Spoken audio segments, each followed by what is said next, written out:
Hello, the YouTube. Another kind of unscripted, unplanned video. I'm aware that it's just shy of a year since my previous video about my treatment change, and I thought, perhaps wrongly, that some people may be interested to watch an update to see where I am now and if I've made any further progress, if I'm on a new treatment or what, of which you'll find out in this video.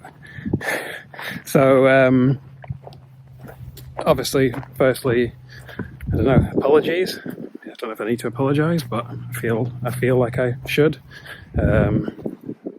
for not posting an update sooner. But definite thing is thank you to people who gave me all sorts of good advice and got in touch either on YouTube itself or found me on Twitter, on Instagram and whatever, and kind of said some nice things, offered some advice, offered some support. It was and is always I'm hugely grateful for it. So thank you. So this time last year, I think there was a few options on the table, some kind of more on the table than others, if that's possible.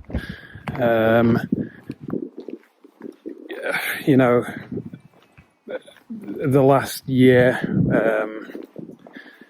has been just horrendous. I know I'm doing my default thing where I'm just trying to make a joke out of everything, but I just ask someone that trusts my words, not my kind of demeanor, if that's the right phrase. I am absolutely on the floor with my health, my physical health, and therefore my mental health is just horrendous. Again, it doesn't seem like it, and I think that's what bites me in the backside. My apparent competence, I think, is the phrase that someone used to me. My apparent competence absolutely, what's the word? Absolutely, bites me in the backside, really, because I don't come across as how I feel. So let's just say I'm not doing well. MS-wise, fine, not a problem, really. Had my MRI scan at the end of June, which was one of the final things, which was one of the biggest actual things that was delaying this treatment change. It seemed it was just constantly postponed with COVID and blah, blah, blah, blah, all sorts of carry on.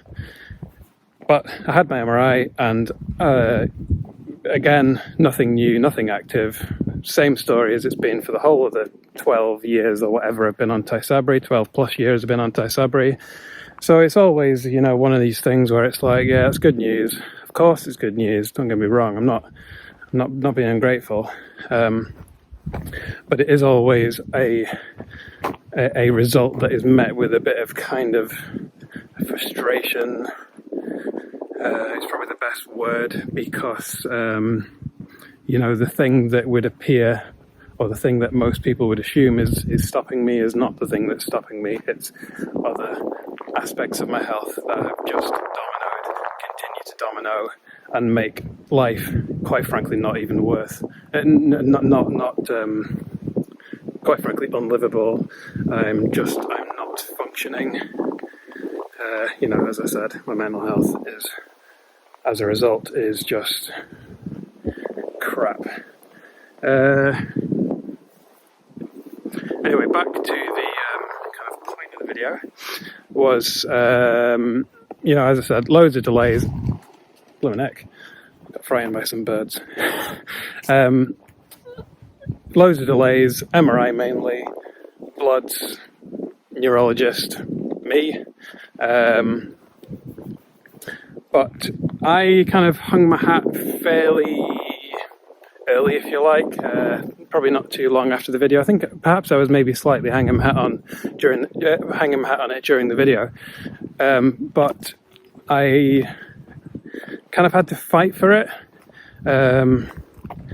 fight for my choice, because I don't think my neurologist was too keen. But I did my own research, did a lot of research. Haven't really researched that much because, as I said, I felt I pretty much decided about a year ago that I've decided about what I wanted. So I kind of committed to that, and I have decided to go with Mavenclad. So Mavenclad is the brand name. The drug name is Cladribine. And I think it is the right thing for me. I hope it's the right thing for me, of course. I think it's the right thing for me for a few reasons.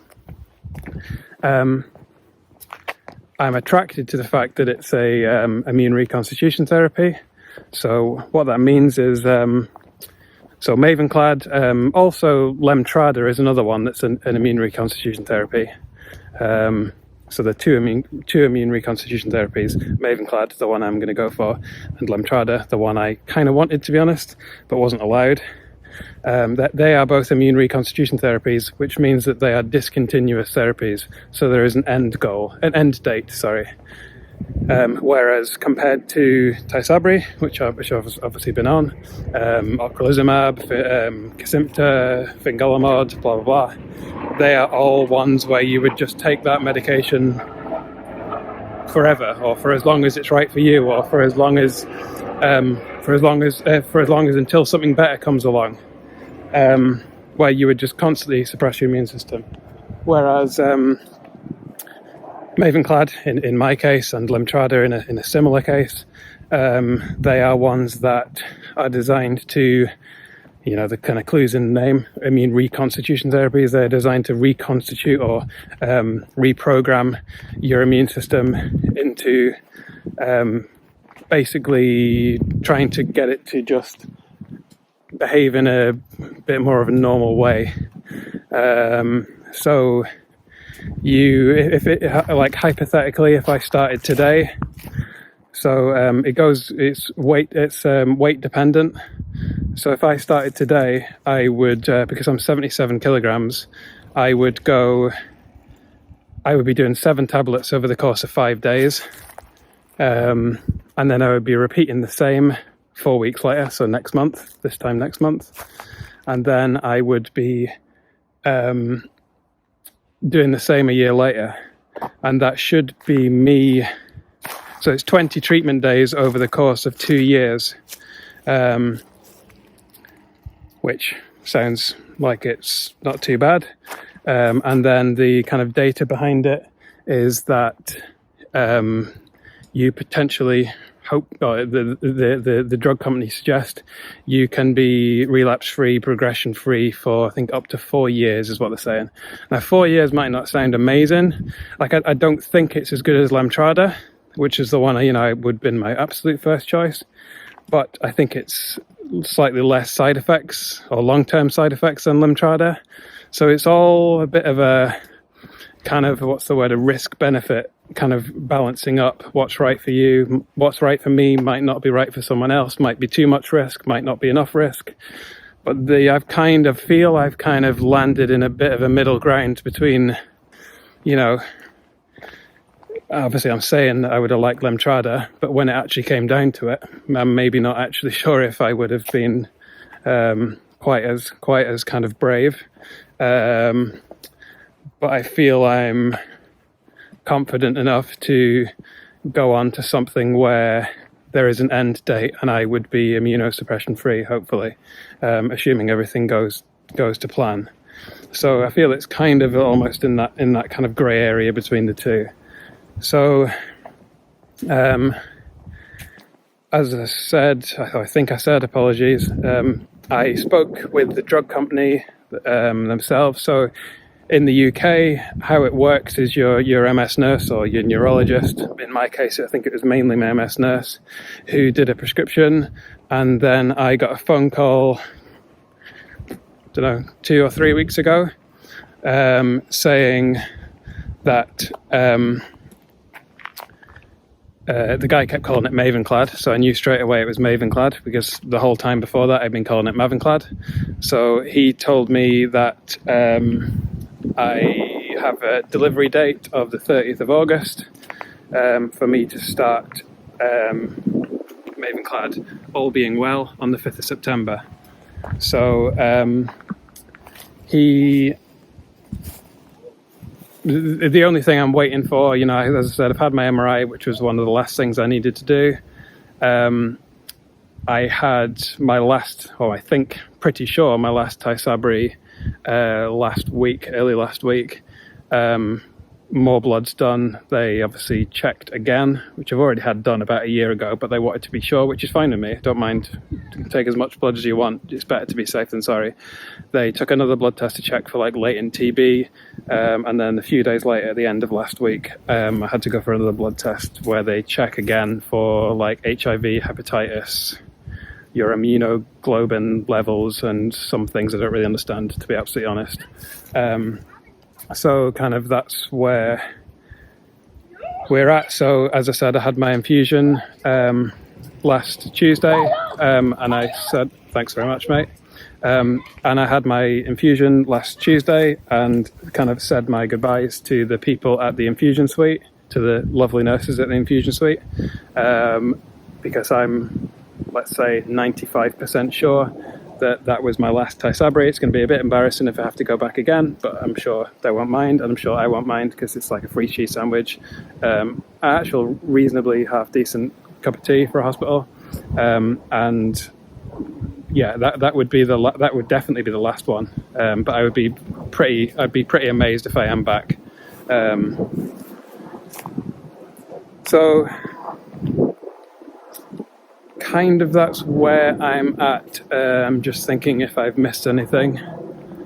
Like I said, in terms of me deciding on Mavenclad, obviously, as I said, I'm attracted to the fact that it's discontinuous, and it might not seem amazing, the data that I think it was saying about 4 years, but I've been on MS medications and other medications, but MS medications since I was 15 or 16 probably when I started, and maybe didn't start absolutely immediately.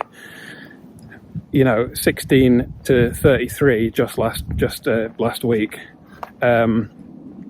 is a long time to be on a long time to be on constant immunosuppression and all sorts of toxic shit, basically. So Mavenclad, sorry I'm a bit all over the place, as I said, my head is up my backside.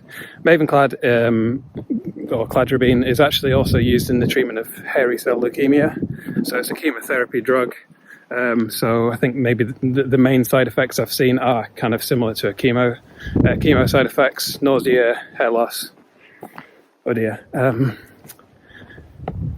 Back pain was one I saw quite a lot, which I thought was quite interesting. I wasn't aware that was a specific kind of more chemo side effect, but fatigue, I kind of understand that.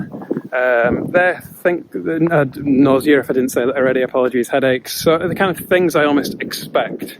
You kind of almost expect these side effects from new medications, from most medications in some ways. Things like headache and nausea in particular. So Mavenclad, as I said, it's probably been about towards the end of last year, the end of 2021, where I really hung my hat on this. So as I said, my research is maybe not quite on the tip of my tongue as it was 9 months ago ever, but Mavenclad, one of the good things, one of the attractive things about Mavenclad is it's a very, very small molecule, so it can that can basically get into the brain and spinal cord, and it can act on immune cells in the brain and spinal cord. So, as I said, this one is designed, like Lemtrada, is designed to basically, over that 4 treatment weeks, basically you will knock your immune system down 4 times. And the theory is that when B and T cells get not quite as wiped out as like Lemtrada. I think Lemtrada is particularly wiped out. That's why Lemtrada has a lot of more side effects associated with it, because Lemtrada suppresses your immune system more, which means that when it comes back, that's why with Lemtrada you can get a lot of autoimmune things. Other autoimmune things, like a lot of problems with thyroid. I think there was some kidney stuff, because often if you suppress it so much that when it comes back, it can often be like, I don't know where to stop. And it can kind of almost go a little bit the other way. Whereas I think Mavenclad is a little bit less immunosuppressive, or certainly than Lemtrada. So therefore doesn't appear to be quite as much documented about developing things like thyroid problems, Hashimoto's or Hashimoto's, Graves' disease, things like that. I haven't really seen too much about that, so obviously that's a good thing. That's quite attractive. And as I said, the fact that it's a small molecule that can get into your brain, work on kind of inflammatory cells in there, I think is pretty incredible, really, and kind of quite exciting in a kind of really weird kind of way. It's probably about as exciting as my life gets, other than watching MasterChef, or I don't know, watching MasterChef. So, as I said, hugely grateful to everyone for their advice. I know a couple of people in the last video said about Mavenclad, and that was certainly helpful in me committing to this. So, as I said, 95% sure. Never want to say 100%, because obviously in this life, and my life probably in particular, you never know what hiccups are around the corner. But I would say kind of 95% sure that I am good to go. It is goodbye to Tysabri after 12 and a half years. So it's sad, it's actually really sad, and it's extremely worrying. I'm probably playing it down slightly here, but I am freaking out because, as I touched on, MS isn't the thing that is affecting my life, which obviously I'm grateful for. But it does kind of feel like feels like it's just kind of like hanging over me, and I'm extremely sad, frustrated at the fact that it's other aspects of my health that are making pretty much basically my day-to-day life is winding down the clock until I can go to bed. That's the absolute hand-on-heart truth. I wish I was 83, not 33. You can kind of read between the lines, and I perhaps shouldn't have said stuff like that in a public forum, but, that's the problem with doing a little unplanned and unscripted video. But I guess you get a little bit more about you get a little bit more kind of, what's the word? Warts and all, I think is the phrase. So I'm not going to promise, because I don't think that's a good idea, but I perhaps will do another update once I've started Mavenclad. As I said, it should be the 5th of September, and I might do a video at some point to say how I'm getting on, either good or bad, because I think certainly for me it's been useful seeing other people on these various medications, particularly in my case for Mavenclad. It's been really useful to see people, to watch people's experiences. So perhaps I feel I should get involved in that. So don't mark me down for one, but file it in the possible section.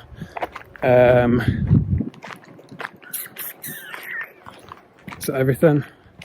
I think so, but as I said, any comments, any thoughts, any advice, any thing to say, drop it in the comments. Like and subscribe, I think is what you meant to say on YouTube. I'm also on, I probably said this in the last video, I'm also on Twitter. So my username is obviously very old and kind of not really relevant anymore. It was when I was running. It is at ms_marathon. And my Instagram is my name, Stuart Rose. So STUARTROSE. Potential new Instagram incoming, but at the moment, at the time of recording, that is who I am. So if anyone wants to follow me or whatever you do on there, then you are welcome. So I need to wrap this up because the last one was 50 minutes and this one is 21 minutes, and I thought it might be 10, but that's the problem with having no script. So I am going to go and love you and leave you. So thanks very much and take care of yourselves.